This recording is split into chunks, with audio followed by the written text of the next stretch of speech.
Most people believe failure is the worst thing that can happen to a person. They are taught to fear it, to avoid it, to see it as proof that they were never good enough.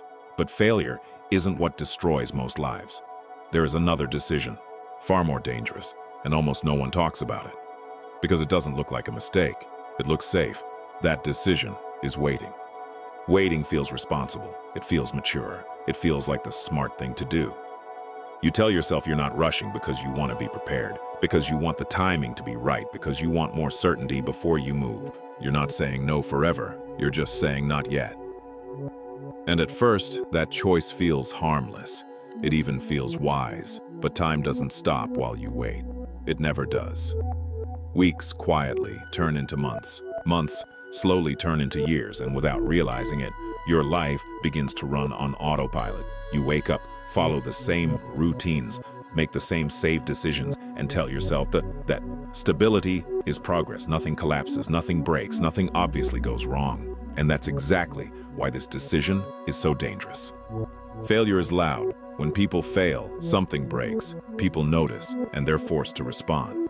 Failure demands attention. It forces reflection. It creates movement, even if that movement comes from pain. Waiting, on the other hand, happens in silence. No one warns you. No one pulls you aside to tell you that you're slowly drifting away from the life you once imagined. In fact, most people around you encourage it. They tell you to take your time, not to rush, to be realistic, to play it safe. And the more you hear it, the more reasonable waiting begins to feel. Over time, something subtle starts to disappear. Momentum. The urgency you once felt begins to fade. Your goals become smaller, not because you stop dreaming, but because dreaming without action becomes exhausting. Your ambitions soften, your standards adjust. You don't give up on your goals, you just stop chasing them with the same intensity. And slowly, comfort takes the place of purpose. Failure, at least, teaches you something. It hurts, but it leaves behind a lesson. It proves that you tried, that you risked something, that you were alive in the process. Waiting teaches nothing.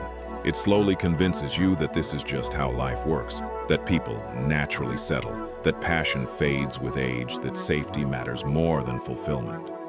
People don't wake up one day and suddenly realize they wasted their life. That realization comes much later, when the idea of change feels risky, unfamiliar, and overwhelming. It comes when starting over feels harder than staying where you are, even if where you are no longer feels right. And the most painful truth is that most of those people never technically failed. They didn't lose everything. They didn't crash. They didn't fall apart. They simply waited. And waiting took more from them than failure ever could. Because failure says, I tried. Waiting says, I never did. That's why this decision, the decision to wait, quietly ruins more lives than failure ever will.